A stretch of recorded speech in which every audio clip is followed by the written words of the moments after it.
Muvoma ya rubanda iharanira Repubulika na Demokarasi MRD. Kuri nyakubahwa Donald Trump, perezida wa Leta Zunze Ubumwe za Amerika. The White House, 1600 Pennsylvania Avenue, NW.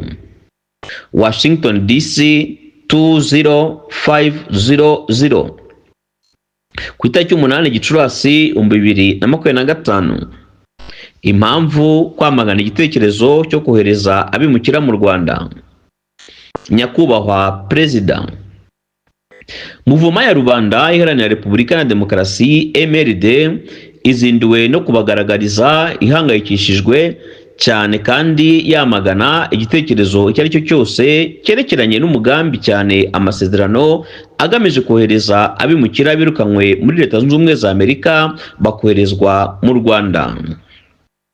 Nyakubahwa Perezida, mu bushishozi bwanyu musanganywe, turabasaba kwita kuri ibi bikurikira mbere yo gufata icyemezo icyo ari cyo cyose kuri icyo kibazo. Icya mbere, u Rwanda ni igihugu gito gifite ubukungu bushingiye ku buhinzi gakondo. Igihugu cy'u Rwanda ni gito cyane kandi kibarirwa mu bihugu bituwe cyane ku isi. Ubutaka buhingwa ntibuhagije kandi ntibunera neza. Niyo mpamvu inzara inuma mu duce twinshi tw'igihugu. Kuzana rero abimukira muri iki gihugu kitihagije mu biribwa kandi gisanzwe kidandabirana mu bukungu ni ugukomeza gushyira mu kaga ikiremwa muntu no kongera ibibazo mu baturage bagituye basanzwe bafite amakimbirane ashingiye ku moko y'Abahutu n'Abatutsi. Icya kabiri, ubutegetsi bw'igitugu bugamije gukoresha abimukira mu nyungu za politike. Guverinoma y'u Rwanda iyobowe na Paul Kagame yishingikiriza uburyo bwo kwakira impunzi ku butaka bwayo nk'uburyo bwo gushaka indonke, kandi ikifashisha icyo gikorwa nk'uburyo bwa propaganda yo kwibonekeza no kwifotoza mu rwego mpuzamahanga ku nyungu zayo bwite zitagera ku baturage. Ubu butegetsi bushinjwa ibyaha ndengakamere byakora inyoko muntu haba mu Rwanda no muri Repubulika Demokarasi ya Kongo. Twavuga ubuhotozi bw'abanyepolitike batavuga rumwe n'ubutegetsi, kurigisa abantu, gufungira abantu busa, gucecekesha mu buryo bwose amajwi anenga ibitagenda. Abimukira rero baba barushwe muri urwo ruhuri rw'urusobe rw'ibibazo. Icya gatatu, guteza umutekano muke mu karere hakoreshejwe impunzi. Hariho ibimenyetso bifatika kandi bidashidikanywaho ko mu Rwanda habayeho gutoza impunzi z'Abarundi n'Abakongomani. Izo mpunzi zikaba zarahawe imyitozo ya gisirikare n'ubuyobozi bw'u Rwanda maze zikinjira mu mitwe y'iterabwoba ya M23 urwanya Leta ya Kongo no muri Red Tabara urwanya Leta y'u Burundi. Hari impungenge zikomeye ko abo bimukira bazava muri Amerika bazinjira ku gahato muri iyo mitwe y'iterabwoba ihungabanya umutekano mu karere.